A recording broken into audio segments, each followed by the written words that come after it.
The days are longer, the calendar is filling up, and I want to feel as good as this beautiful summer weather. That's why I've been loving Groons. It's one daily pack of gummies that covers my greens, vitamins, and minerals, and even has 6 grams of prebiotic fiber. So I don't need to juggle a complicated wellness routine on top of everything else. They taste amazing. They're easy to toss in my bag on the go. Plus, they're vegan, gluten-free, and HSA, FSA eligible for reimbursement. Save up to 52% off with promo code podcast at gruns.co. That's code podcast at gruns.co. We hear questions like these all the time. Can TSR injury law help me if I'm hurt by a defective product? Yes. How about by a dog bite? Yeah. If you've been injured, it's TSR time.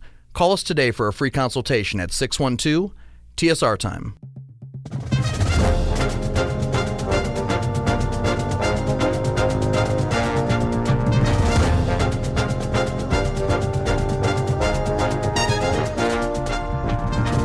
It's the Go Gopher Podcast, episode number 15. I'm Mike Grimm, voice of the Golden Gophers, and welcome back to the podcast. We have a brand new Hall of Famer on the podcast today, and I think you'll enjoy our conversation. Minnesota sports legend Lindsay Whalen found out earlier this month she'll be inducted into the National Basketball Hall of Fame in September.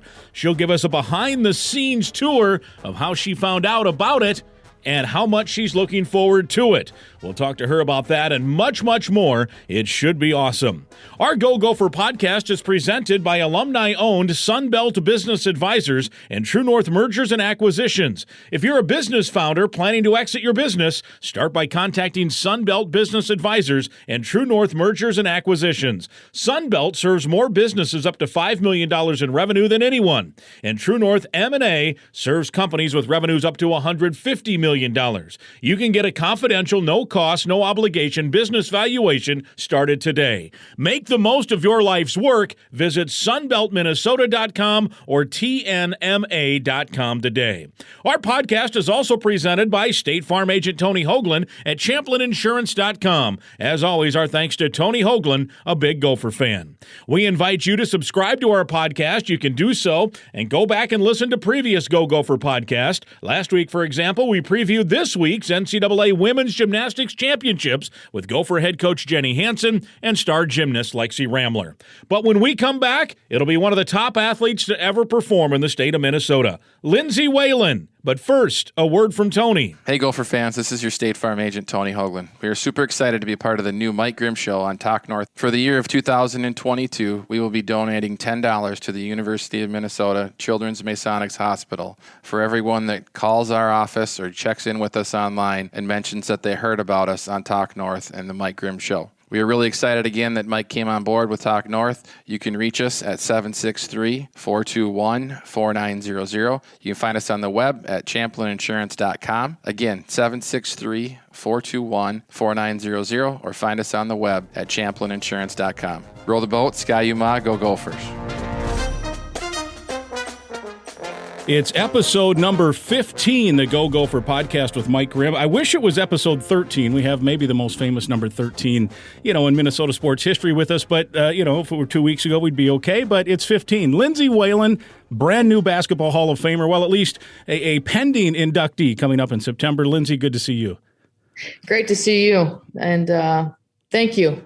Timing, it's what it is. It's all good. I'll take 15. Yeah, 15, you take whatever you can get. So 15 is fine. 13 would have been better, but there was a lot going on at 13. That was about the time, I think, you got the phone call that you were going to be a member of the Basketball Hall of Fame in Springfield, Massachusetts. Take me back to when you first, way back, when you were named one of the finalists, what your emotions were at that point, and how much did you think about this leading up to the day in which, you're going to find out one way or the other? Yeah, so I think I found out partway through the season around, I want to say, holiday time of year, that I was a finalist. They named 10, and that it would come down to a certain amount of votes, and they'd let you know on whatever it was. Let me go back 2 weeks ago today. So the 28th. of March is when they would tell you. And so I thought about it a little bit during that time. I thought about it some at the end of my career, coming from, I don't know, playing in Hutch and playing here at the U, but watching NBA, WNBA all-time greats to be then even just considered into that class of basketball history was, it was just to even think about that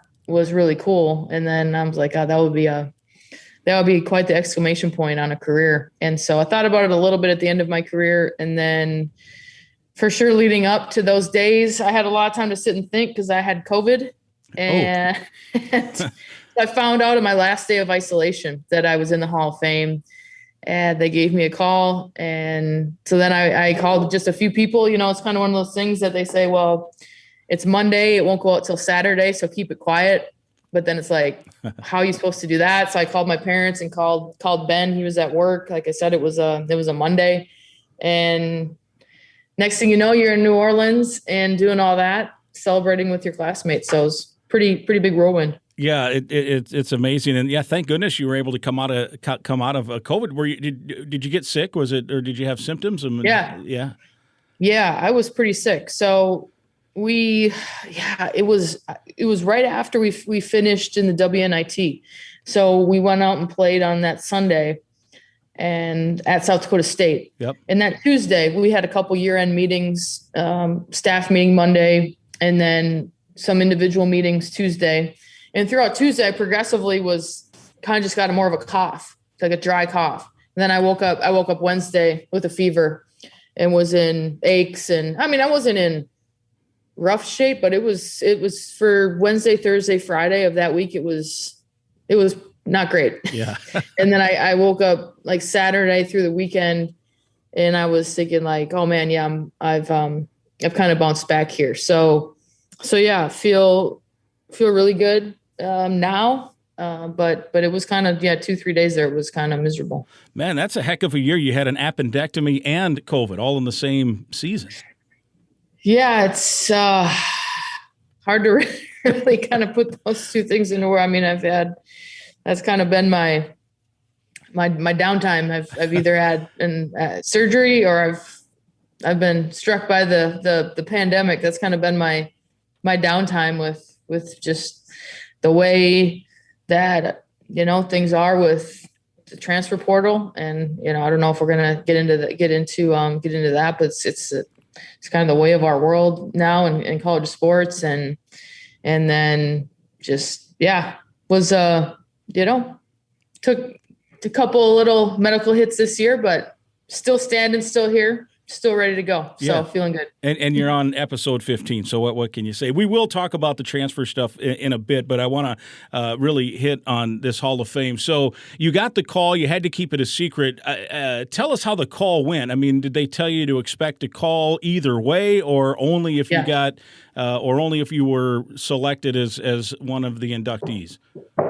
Either way, they call you. Okay. So you either get, I guess, there's really not bad news. I mean, obviously you want to get in, but you're still a Hall of Fame finalist. So you either get the call or that they're saying yay or nay, essentially. So yeah, it just was, I mean, it was pretty brief. And then, people from the Hall of Fame get to you and get your flight scheduled and all that stuff. So yeah, they call you either way though. So there's some people that have probably gotten the call a bunch of times that, and then you wait till next year and kind of move on. But I was fortunate. It was my first and only call to the Hall of Fame. So you say hello, and what do they say? Say, well, so how you doing? How's your day? And then he said, well, I'm about to make your day a lot better. And then he did. That's great. So he's like, well, I said, I'm doing all right. I'm hanging in and, having a good day. I didn't really, at that point, I don't know him. So I didn't tell him anything about the fact that I'm just getting over COVID, but so he said, well, I'm going to make your day a whole lot better. And he certainly did. Yeah, that's crazy. So you were alone? Your husband's at work. You're just hanging out with hanging out at home in isolation, up in my bedroom, and dogs were home. So let them know, got some good tail wags going, and called my mom because I knew she was she was painting her kitchen, so I knew she'd be available. And then I tried my dad. He was playing pickleball. And then I tried Ben, and he was in a meeting. So we got, I called him later, and, we had a nice dinner and kind of celebrated that night a little bit. So it was my last night out of isolation. So we 6 feet away, had a nice little dinner and celebration. And I don't know. I really thought about my grandparents a lot too. I mean, I thought about my family and my parents, but my grandparents, my 2 grandpas and my grandma who've passed away, who were so supportive and at every game they could. I still have my grandpa's lucky hat, my lucky Gopher hat, sitting on my desk right here. So in honor of my grandpa Casey, we had lamb chops, which was one of the favorite foods of his, and had some lamb chops. And what else do we have? I think some asparagus, sweet potato, just a kind of your classic meal. And that was that. So it was nice. Just, and like I said, at that point I was at the tail end. So able to celebrate a little bit that night. So you think about, all the stuff you've accomplished on the floor, as a player in both, really all high school, youth, up through college, and what you did as a Gopher and as a member in the WNBA. Did you get emotional when he made your day, so to speak, or did you contain yourself, or you think about all the work you put in and this kind of the, crowning achievement in terms of, individual honor? Yeah, no, I didn't. I typically don't really get emotional. I never cried after a championship. I typically don't get too emotional when it comes to sports or, basketball. I did cry my last game when we lost to UConn as a player, because I knew it was over. Mm-hmm. That was hard. Not that we lost or anything, but it was just hard. I got a little emotional at the press conference that we had last week, or that I wanted to have, because they asked what was something that made you a Hall of Famer. And I kind of just talked about perseverance, and then like not quitting, not giving up. And that's everybody who else was in that class has that, along with loving the game and just treating people around them the right way. Everybody in that class has that. But I think, I don't think people understand as much. I don't know, like what it kind of took to just push through, whether it's injuries or whether it's making sacrifices from playing overseas and not being able to go to like family functions and weddings and things like that. So I think there's a lot of times of perseverance that the Hall of Fame wasn't necessarily my goal, but to be the best player I possibly could be was my goal. And I think that pushing through a lot of difficult times, you have to, and that's the only way that I know. And that's probably is the biggest reason I'm in the Hall of Fame. Talent. I mean, I was blessed with a really, I'm not the fastest player, but I'm really blessed with a great first step. I was blessed to be 5'9" in shoes. So I had enough height.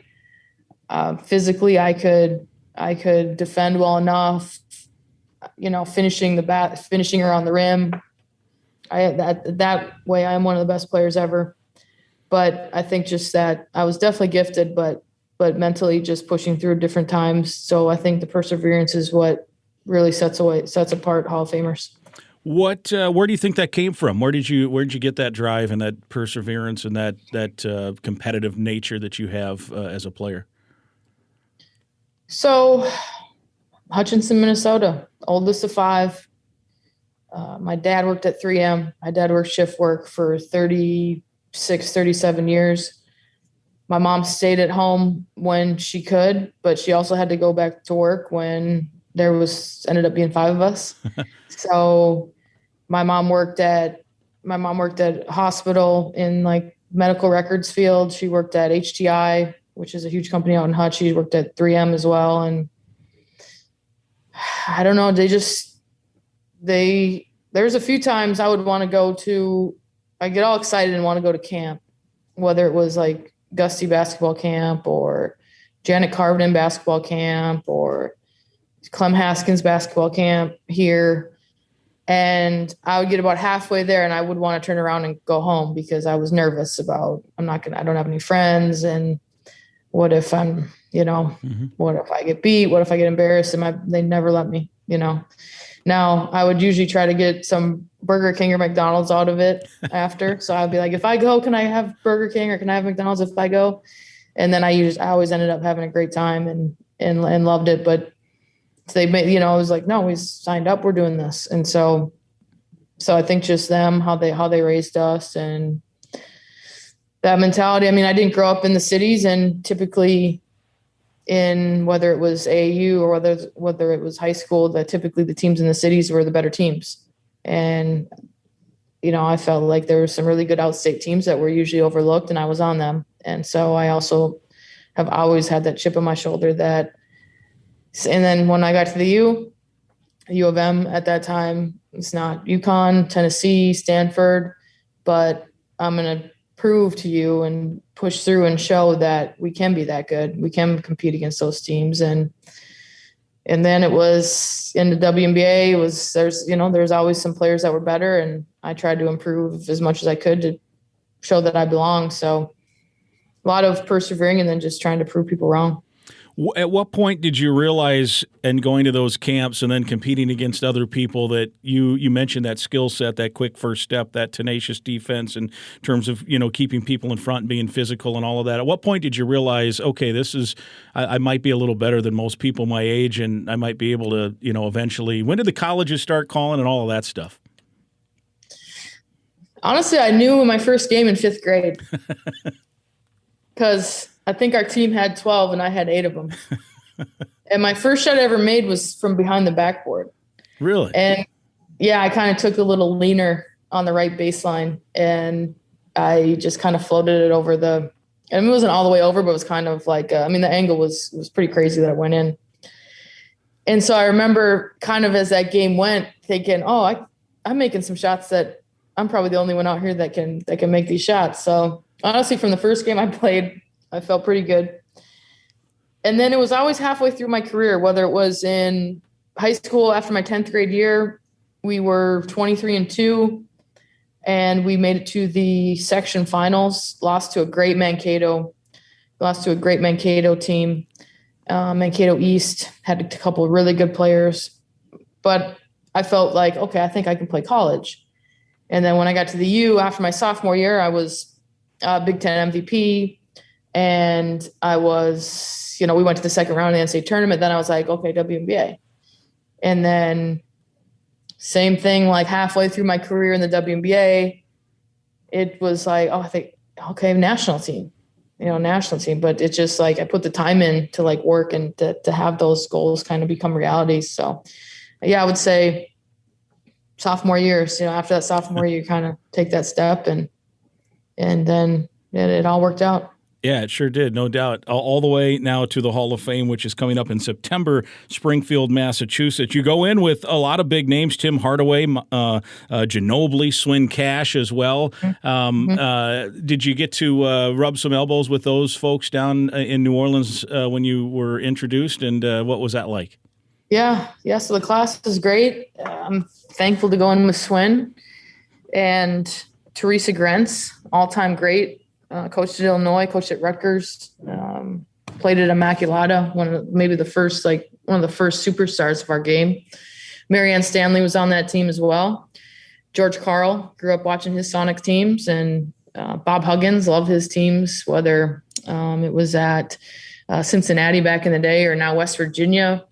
And Del Harris, Lakers, just a lot of people that I grew up watching that were in that class. And let's see, Bill Walton was at the dinner and he was around, so that was sweet. Got to talk to him a little bit. And Coach Cal was there, Calipari. Got to talk to him. Roy Williams was at the dinner. And let's see, Clyde Drexler was at in our suite the next night at the men's Final Four. So yeah, some really, really cool people, and just, yeah, Tim Hardaway. I told him during my first speech that I was in my backyard trying to perfect his, I think it was the killer crossover back in the day that he had. So tried to perfect that. And Manu wasn't able to make it. He's in Argentina. So they did all his stuff kind of remotely, I think, with him. And that'll be a huge highlight because I love those Spurs teams and what they were able to do. And So yeah, just a great class and a lot of really cool people. Yeah, and so it comes up in September. What is the process? I've watched the inductions before. In fact, I just today was thumbing through. You know how you can go down a rabbit hole, and somehow on my feed, a piece of Allen Iverson's speech from a few years ago popped up, where he was talking about how it was surreal the first time he went on the court, and Michael Jordan was going to play Jordan in the Bulls, and how it looked like he had a halo around him, and it just showed up. And so when you think about that, your speech and different things, you've got, I guess, some time to get it prepared. What's your game plan that way? Because, hey, don't get too nervous, but the world's watching. Yeah, so they kind of said, what'd they say, 5 to 7 minutes? Because it's a show, so they got to really have it pretty, if somebody goes rogue, then that's going to hurt a bunch of other people in their time and stuff. So, yeah, they kind of started talking to us about that 2 Saturdays ago now, when we were down there. Kind of a guy who's pretty good with speech writing. They said they want you to have pretty much what you're going to say done by the 4th of July, and then kind of some touch-ups here and there. So I haven't had any time to think about what I'm going to say. Honestly, it's just been a wild couple of weeks. Let me just tell you that. So I've had no time, but it'll come to me, and we'll go from there. Yeah, for sure. I don't know, because you kind of you have a chance to really send a message, but leave a lasting impression and a message to a lot of people on what you say and kind of who you can impact. So for sure, you're going to thank everybody under the sun possible to help you get there. But I don't know. Yeah, I'd like to come up with some kind of message, but I'll have a little bit of humor in there. I'll just tell you that for sure, because of course I won't be able to. I got to get everybody rolling. If I could make Michael Jordan and Charles Barkley laugh, that'll be a huge life accomplishment of mine. Yeah, and a life full of accomplishments. That might rank up there as one of the tops for sure, unquestionably. Do they do it where someone gets to introduce you? Do you pick somebody? I know some halls of fame do that. And if so, do you know who you might pick? I think you have to have somebody from the hall introduce you. Gotcha. So I don't know. I think you have to have somebody that's what do they always say? I think a living member of the hall. So I don't know. I mean, I don't know who you pick or where do you start. I mean, we'll see. I'll have to go through the list and really try to be intentional. Because then you two, whoever it is, you two are cemented for life up there, because you're the two that are on the stage for this whole time. So yeah, that's a big decision. Well, I haven't really thought about that. And you think about what you've accomplished in your career. You mentioned the national team and overseas career, WNBA, all of that. It's cool that you're in a position that you can look at that list and people that you wouldn't feel like, geez, well, what would they think if I call them to introduce? I mean, you're there. You're one of those people that they'll be, right? I mean, that's pretty cool. Well, you said it, not me, Grimmer. Yeah. Yeah. No. I mean, you think about. Catch just went in, and you think about, well, I've never met Allen Iverson, but he, one of his speech is pretty good. KG. Right. So yeah, I mean, we'll have to see. It will be. It's and then it kind of becomes sisterhood, brotherhood type thing of who's all in, and then, extra special with your classmates. So right. That'll be super, super special, and I'll be picking wisely for sure. You mentioned that in part of the speech, whenever you decide, and there's time, obviously no pressure as you put this together, and get input certainly from people that you want to have an impact with it. And I wonder how often you have considered or thought about the impact that you've had on the game, specifically here in Minnesota, with what you did with the Gopher women, and from probably how many people maybe in the first game you ever played at the pavilion, no more than 1,000 people probably, right? And then by a couple hundred, really. And then by the time you're done, you're selling the building out. No more games at the PAV. Not that there was anything wrong with that, but you're getting enough people to come there. And now you're seeing, then you had the success, of course, with the Lynx when you came back home and got that opportunity. And you're seeing young girls that have come out and have had success that have said, yeah, I grew up wearing a number 13 Lynx jersey, or I had Lindsay's Gopher poster up on my wall in my bedroom. And how much do you think about that? And I suppose when you still go out and people want selfies or signing a hat or what have you, the impact that you've had solely just you in terms of growing the game for young girls in Minnesota specific. That's what it's all about, is just making it better, growing the game for the next generation. I have to think that the success we had when I was a player at the U and then with the Lynx has a lot to do with the fact that we just hosted the Final Four. Mm-hmm. Because look at the success, look at the players coming out of Minnesota, and I'm thrilled to get in this next class of 2022s. I'm thrilled to get to coach 4 of them that are just tremendous young women, and I can't wait to get the chance to coach them. So it's you never know. That's why I tell my players is I feel like I've played the game the right way, and as I mentioned, perseverance. But I take a lot of pride in like treating people like, whether it's opponents or, obviously you're trying to win, but right, like people who are at the game and scorekeepers and shot clock and, people who are, ushers. You want to treat people like the right way. And you don't ever want to get too big to where it's like, oh, you can't stop and take a picture, or you can't stop and sign an autograph. So I feel like doing that. I think it's the teams that I've been fortunate to be on. We've been teams that have been galvanizing to the community. I really believe that way, because we play the game the right way and then we treat people the right way. And so I think that has a lot to do with the growth of our game. And a lot of people came before me, and I've done a lot for our game. I recognize that a little more now. And, I think it's hopefully as a coach, we can continue to build a program that someday the players who come through here are, saying that, about how they changed and they made not only the university a better place and this basketball program a better place, but their community. So yeah, it's something it's definitely really cool. And it's been a really fun aspect of my career. You mentioned the women's Final Four was here in town. Unfortunately, because of the Hall of Fame part of it, you didn't get to see much of it, right? You were in New Orleans taking part because they have that banquet with the men's Final Four as opposed to the women. So now I did go and thoroughly enjoyed it. Some really good teams. It's amazing too, just the where women's basketball has come off. And I think about that some of it's because of the groundwork laid by you and then others before you. I'm sure you had idols growing up. Maybe they had to be men. I don't know at that point because of, you mentioned that you followed some of those, whether it's Iverson or whoever. But the fact of the matter is, as you mentioned, Minneapolis got to host. Did you hear Gino was asked about you, and he talked about the Olympic experience? Did you hear that cut about that? And what was it like playing for him and on a weekend where you were told you were going to be in the Hall of Fame to hear him say those things about you? Yeah, I did. I heard it.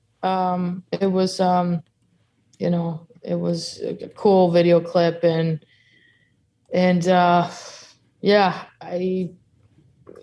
everything was down in New Orleans. And so the Final Four is happening here, and I'm by myself with Ben, my husband, in New Orleans, and everything was happening here. And then our flight got canceled. So I got caught up in that kind of the cancellation. It was cancellation city for a while. So we were supposed to come home for the game. We were supposed to come home for the final game. We're supposed to come home for UConn and South Carolina, and we were going to do a press conference and had a couple appearances lined up and go to the game and hang out. And then it just was like, well, you're stuck in New Orleans now. There's worse places in the world to be stuck than New Orleans. So it was like, well, we're going to make the best. And a group of us that became friends over the weekend. We all had our flights canceled, so we ended up watching the women's game at a restaurant. But so I see this clip, and yeah, I just wanted to be on the team. I mean, the Olympics, are you kidding me? Being in the national team. So I definitely didn't bat an eye. I was like, I'll give everybody's water. Can I please be on the team? And he asked me, like, so the Olympics are one thing, but one of the best accomplishments I've had as a player was I made the 2010 World Championships team, which is now the World Cup, because they've kind of changed the branding of it to mimic more of like the World Cup soccer, which is, incredibly popular. But it's called the World Championships back in the day. So you're in the pool. So there's every 4 years, there's a new pool of athletes that are going to make this, World Championships and then the Olympics. And it's every 2 years. So before making that team, he asked me like 6 times if I wanted to be on the team. The first time he was like, are you just here to hang out this weekend in Washington, D.C., be in a great city and eat great food and hang out? Or are you actually here to make the team? And I'm like, my heart dropped, He's one of the greatest motivators ever, because he knew that would get to me. And I'm like, no, I want to be on the team. I want to be this is like day 3. Yeah. I was like, I got to show him now. I'm going to be on the team. And then I did. And I made like the first wave of cuts to go over to Europe. We played in Spain, and we played against the Australian national team. And by that point, a couple players had joined that they had just played in the WNBA finals and things like that. So it was Diana Taurasi and Candice Dupree. And so he asked me before our first game against Australia, I'm going to start because Sue Bird was still in the finals. And he said, do you want to be on this team? And I said, yes, coach, yes. And he's like, well, then you go out there today, be the starting point guard with Diana Taurasi and Candice Dupree and whoever else we had starting at that time, Tamika Catchings, and you show me you want to be on this team. Go out, hit 2 threes right away, block a shot. I was the greatest. And then he asked me again. And again, no, I'm just kidding. But he asked me again. Then when he sat me in this room, and they told me, when him and Carol, the director of USA Basketball, they said, and the cool thing about my story with that is it wasn't supposed to be me. Like, I earned my way on that team. It was supposed to be some other players who were kind of the next Sue, the next Diana. And I had a decent WNBA career at that point, been to 2 finals, hadn't won any championships yet, and made a few all-star games, was runner-up MVP in 2008. So I had some good years. Right. But yeah, so it wasn't surprising when he said that, and that's his style. And then real quick, do we have time for? Oh yeah, of course. Yeah. So then in 2012, I make the 2012 team. So 2010, we win the gold medal in Czech Republic. And it's like, oh man, I want a gold medal now. It's not an Olympics, but we want a gold medal. And then the next, we get to go to London, and we're playing, we're progressing through. We get to the semifinals, and we're struggling against Australia. We're really struggling. And his whole thing about me was always that I can't make outside shots, not a shooter. And which I wasn't. That wasn't a strength of my game, but I did enough else to be impactful on the national team. Rebounded, physical, get to the basket, run the team, assist, all that. So we're tied, or we're down, I think, 1 against Australia in the second half. I score 6 straight points, 2 jumpers, and we never look back. The lead is now ours. This is midway through the third. Diana was in foul trouble. So I hit 2 jumpers, and we win. And that was kind of the one, because we were really confident we were going to beat France in the gold medal game. We just were deeper, but Australia was they're just almost just as deep as us. They have great players. He comes up to me the next day at practice, and he goes, see, I knew you could do it. He's like, I knew you'd prove them all wrong. You should have been on this team. And I'm thinking you're damn right. Yeah. And now here we go for a gold medal. But I was like, yeah, I know you. He's like, so the same thing. Just put me on the team. Just put me on the team. I'll figure out what I need to do. And in that moment of Diana in foul trouble, and we needed to step up, I hit a couple big jumpers, and we never lost the lead after that point. And then you won. That was in 12, you said, and then 12, yeah. And then you're back in 16. You win the gold. Is that London? Is that right? So when London, then Rio. Rio's 2016. Gotcha. London, then Rio. And 2016, I led us in scoring in the gold medal game. Now I was tied with Diana. We each had 17, but I'll always be able to say, Yeah. I led the Olympic team in scoring in a gold medal game. Pretty cool. What's it like when you stand up on the podium and the anthem's playing and the gold is hanging around your neck? Well, it's heavy. First of all, the medal is super heavy. It's heavier than people think. And so there's an outfit that everybody wears onto the gold medal stand. And you're all sweaty. So you go and change really quick into your next outfit, because Nike has put on this outfit for everybody to wear that gets on the gold medal. So it's actually pretty uncomfortable. I mean, now and I don't, like I said, I don't really cry. Some of my teammates were crying, and I just, here goes the flag, and your family's there somewhere, and it's just unbelievable feeling. But it's a little bit of just chaos, because you're changing out quick. You're just playing the game, get your gear on, and then get up there and try not to screw it up. And I was always number 4. So in international basketball, they go 4 through 13, or no, is there more than 13? I can't remember. It's 12 players, but I was always number 4. So I'm the first one.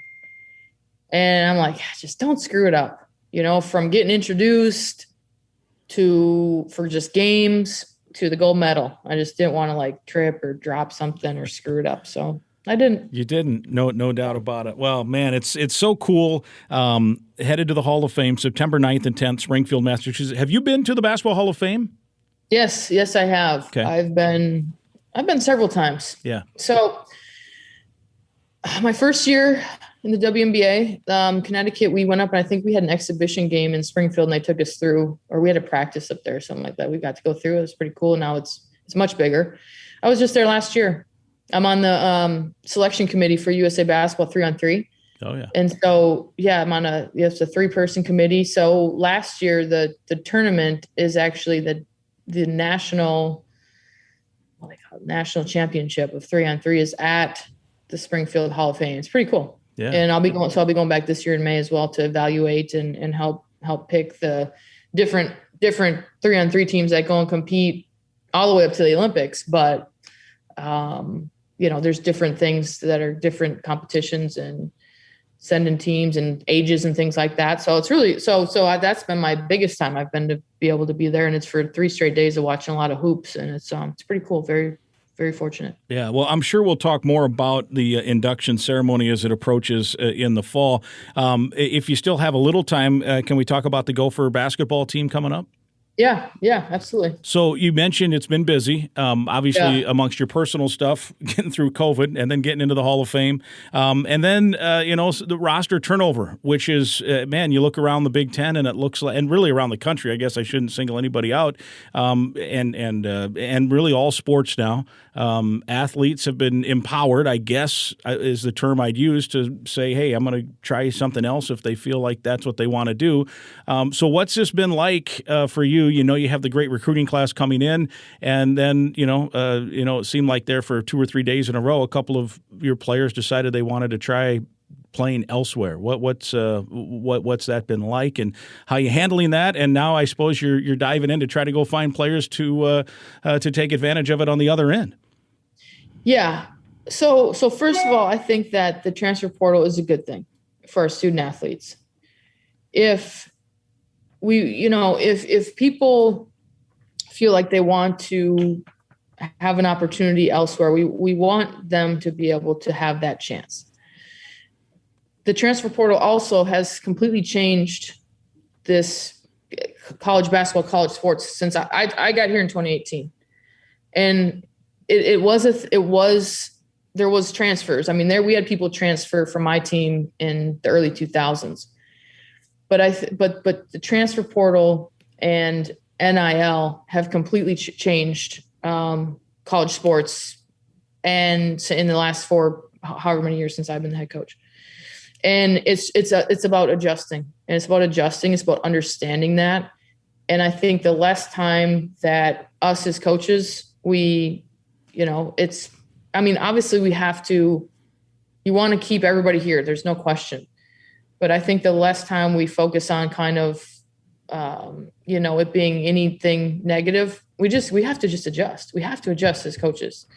And we all have to continue to find ways to make, you don't want to have people leave. You want to go into a relationship with wanting to be a part of their lives for these 4 years and then the rest of your life. So I think that it's right now, it's a big thing. There's 1,200 or however many there are in just women's basketball. And so I think for us, it's okay, here's how you have to approach it. And we've had some players that have left, and we also had 5 seniors graduate. And so, like you said, there's a big roster turnover. And, I think that you have to then, okay, so we've had this many players leave. This is where we want to get the roster. And then you got to get working on the next group of transfer portal recruits that would come in next year. So like I said, I think it's what it is. I think it's here to stay. And so I think we just continue to adjust and be nimble and continue so this is our circumstance this year. And, there'll probably be a little bit every year. This many, we don't want to have this many. But at the same time that you want to have players and people who want to be here. And that's how you got to look at it, because it's been something that I think for since I kind of got in, that at first it was the big thing was the waiver process, because everybody just wants to play right away, and I'm just talking from all women's basketball head coaches. I think the more that we continue to adjust and understand that it's here to stay, the better off we'll all be for it, because I don't see it changing. So we got to just keep working and keep understand that this is part of it now. Do you think you may have a bit of an advantage in terms of adjusting quickly because you're a relatively new coach, where somebody who may have been coaching for 20 years and was set in the ways might have a little more trouble adjusting to the new way? Or maybe they've been coaching 20 years and successful because they've been adjusting all along. I don't know, but you're not necessarily, you're carving out your niche as a coach now, right? And maybe you haven't been ingrained. Is there some benefit to that part of it? I think so. Because there's a lot of coaches that I think this is, you get used to something, you get used to the rhythm of things for however many years, and now it's completely changed. So I think there is that. And listen, if you don't, I've had a few health things. COVID, what are you going to do? Appendix, kind of a freak thing, but if you don't have the stamina, you got to have some serious stamina, because really, and it's just, even my first year, you finish late in March and you kind of can take a little time. Now it's right to the portal for us as coaches, you know what I mean? So it's you got to kind of be able to kind of just keep going. And that's just, it's the reality, it's the reality. And so it's why you got to have a great staff. It's why you got to have a lot of people, a lot of, kind of all hands on deck type thing. And it's just, like I said, it's part of it. And so we don't want to have players, transfer from here. But at the same time, it's like the pick and roll. When somebody first invented the pick and roll, if you didn't figure out how to coach pick and roll, then you're going to be left behind. Same thing. If you don't learn how to recruit the portal and you don't figure that out and how to, for me, a lot of areas I'm going to continue to look at ways to improve with self-reflection and things like that, that if you don't adjust to these times, then the same thing, you're going to kind of get left behind. So that's the way I look at it. In this new age, so to speak, and every coach, I think, has to deal with this now in terms of they have a philosophy. They have you have your ideas, right? You have become a Hall of Famer for a reason. That said, how do you try to stay true to those philosophies and not let just that threat of the transfer portal hang there? And I'm just saying, from human nature, not you specifically, just in general, I could see how a coach would say, I got to play her more, otherwise she might transfer, or I can't be as mean as I want to be to her, or as demanding maybe. How do you try to stay true to that and not let it impact how you want to set the culture, and I know that word's used a lot, but the tone of your program? So I heard a great quote this weekend from one of the Hall of Fame coaches. And he said he feels like in today's game, it's not about compromise, it's about commitment. And so how do we foster an environment here that is going to provide commitment, not compromise. I think that's what you got to have. Because if everybody's committed and you figure out a way to get 10, 11, 12 people plus your managers, plus your coaches committed to this is what we're doing and this is who we are, to your team identity, then that's jackpot. Mm-hmm. When you compromise and you start to say, okay, I can't quite do this because I'm worried about that, then that's when you lose it. And I'm by no means perfect, but that's one thing I took away from this weekend that is an area that I'm going to I'm like, that is perfect. So I'm going to that is what I'm going to work on and foster for this group we have, and looking around the country, there's a lot of teams that are in the boat trying to fill their roster. We're at 7 right now. Goal is to get to, I'm not going to say, okay, 12, and then we wouldn't take anybody else, because if somebody's great comes along, you want to fill your roster with great players.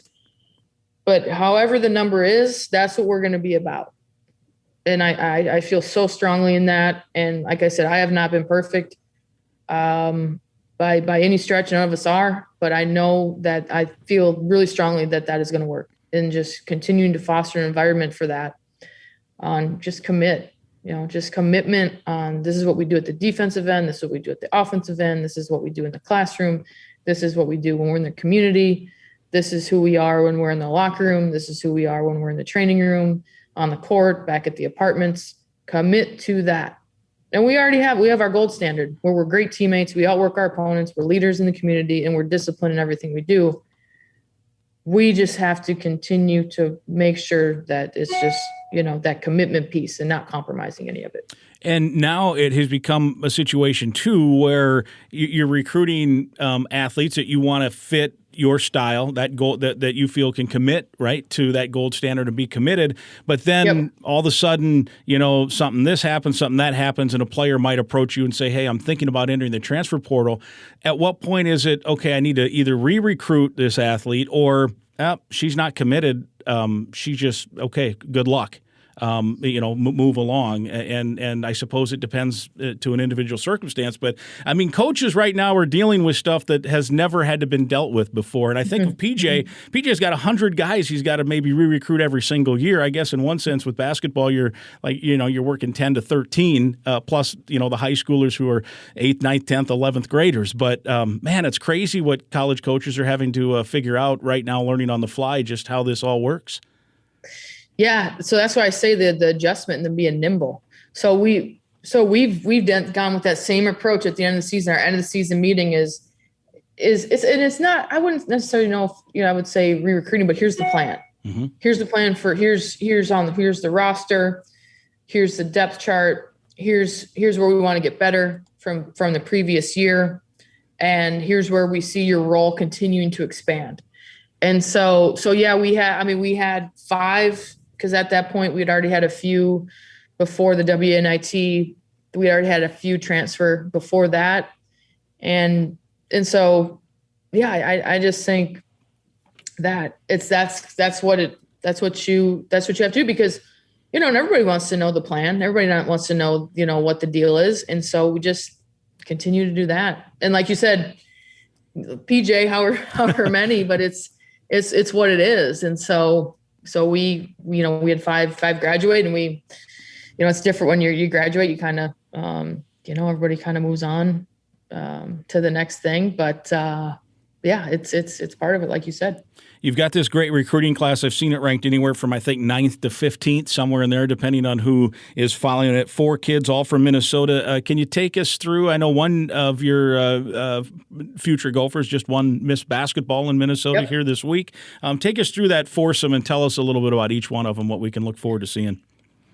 So we can start with Amaya, who just won Miss Basketball, and just talk about a wonderful achievement for a young woman and a young man with Miss Basketball. I know both on both sides are coming to the U here. So she's great person, got a lot of personality on the court. She's a big guard. She's 5'10", 5'11", rebounds, gets to the mid range, get to the basket. Great length. I love what I really love about the class as a whole is they all have great length. So we should be able to have them all play some multiple positions.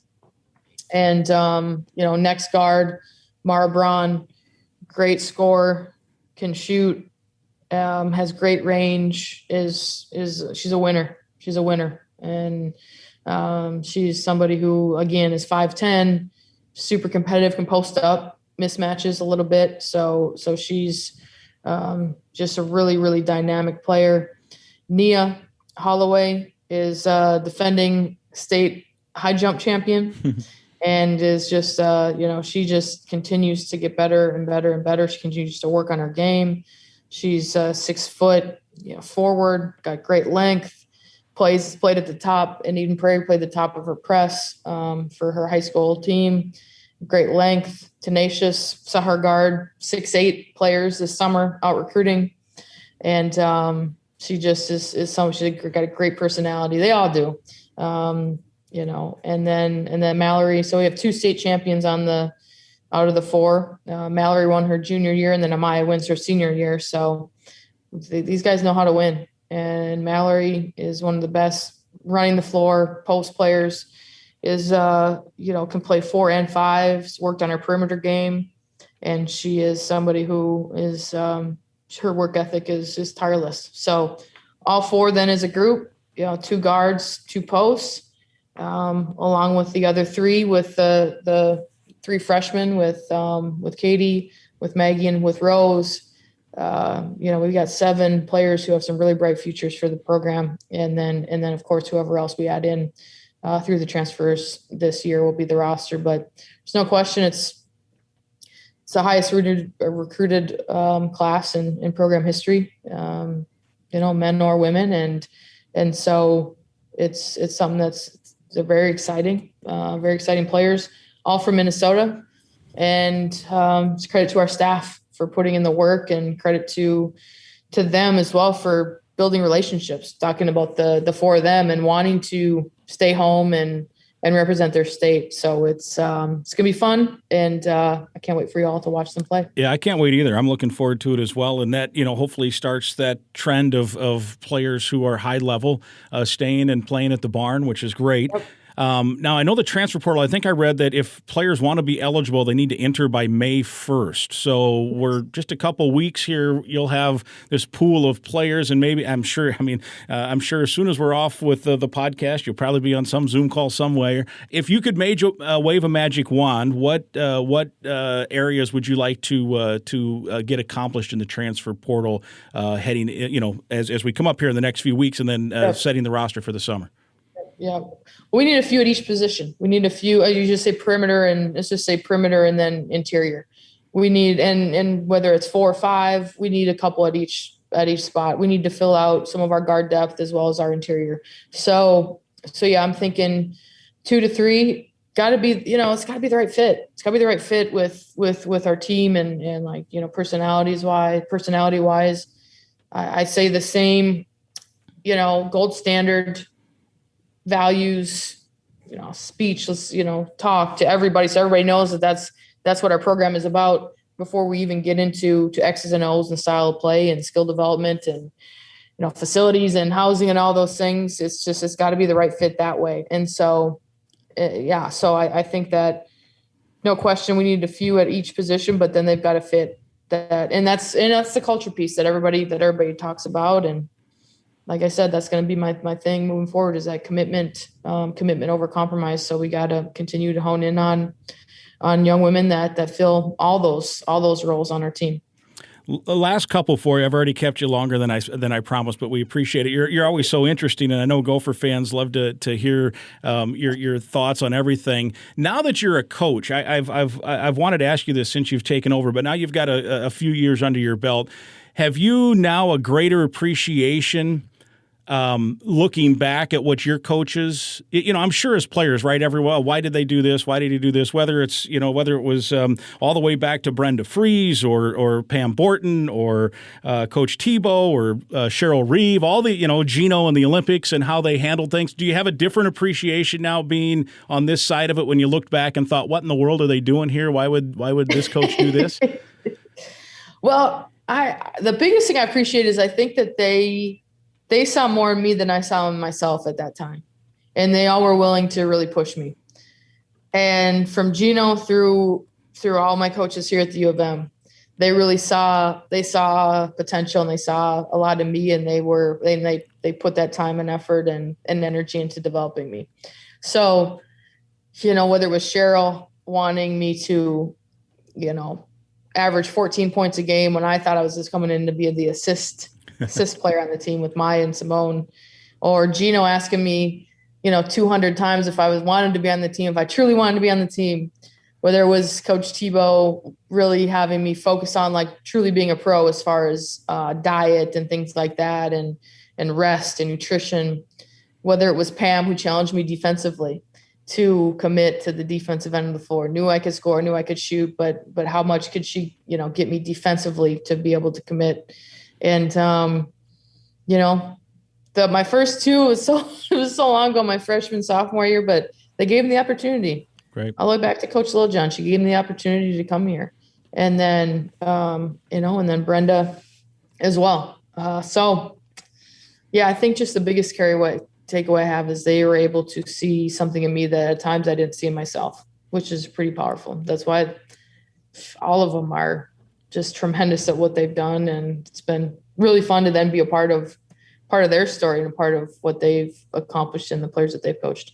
Do you take a little piece of each of them with you to the bench and to practice every day then in terms of trying to do the same with your players? Yeah, I think so. I do. I take a lot of mostly from Cheryl and Gino, because they were my most recent coaches, and there's no question they're extremely successful, and look at what they've done.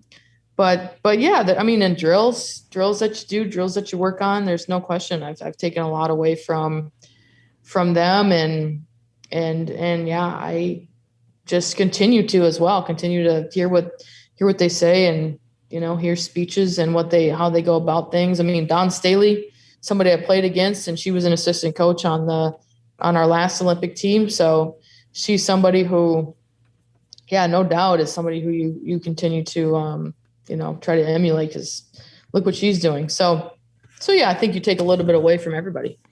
I think I remember this right. The gymnasium in Hutchinson has got your name on it now, right? Yeah. Yep. I mean, you think about all the different honors, whether it's gold medals or now the Hall of Fame and different things. I don't know if there could be a better honor than having a high school that you went to and poured your heart into, that your name's on that every time you walk in to watch the Tigers, right?